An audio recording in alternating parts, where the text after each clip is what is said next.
एक दिन गौतम बुद्ध अपने शिष्यों के साथ कुटिया में बैठे थे।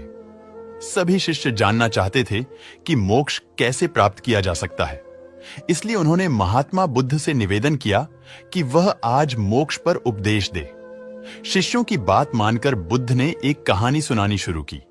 यह कहानी थी एक जल्लाद और भिक्षुक की, अपने राज्य का मुख्य जल्लाद जिसने बहुत से गुनहगारों को दे दिया था।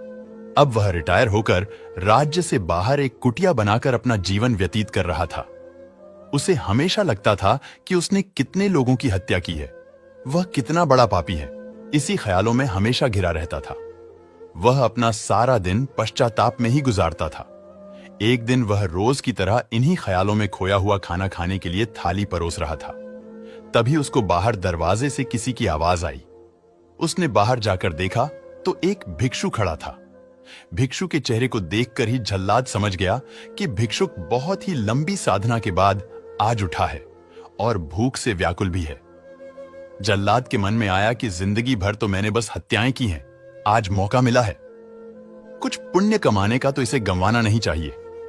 उसने भिक्षुक को पूरे सम्मान के साथ अंदर बुलाया। वह अपने खाने की थाली उसे दे दी। भिक्षु खाना देखकर बहुत प्रसन्न हुआ। भरपेट भोजन करके भिक्षुक ने जल्लाद से बातचीत शुरू की।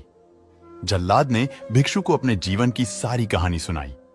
उसने बताया कि वे कैसे काम करता था, उसने कितने लोगों को फांसी दी और वह सोचता है कि वे कितना बड़ा अपराधी है।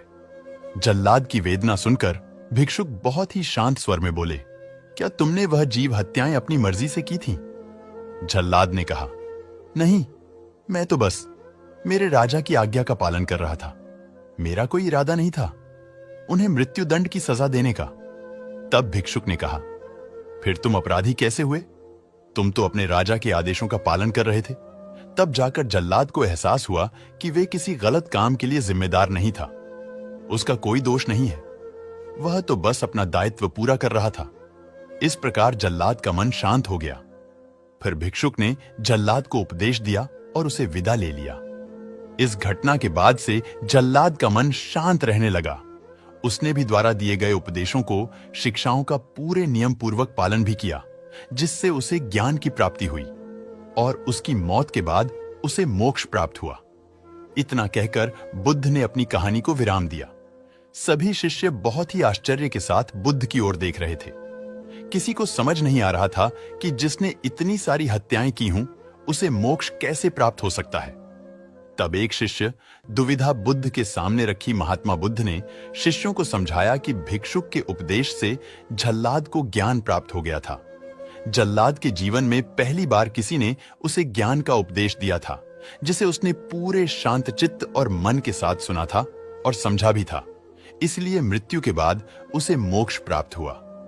अपनी बात को विराम देते हुए अंत में बुद्ध बोले, बिना ज्ञान की हजारों शब्दों का उपदेश भी बेकार है कि जब शांत मन से उपदेश का एक शब्द भी सुन लिया जाए तो वह ज्ञान देता है और ज्ञान से ही मोक्ष की प्राप्ति होती है।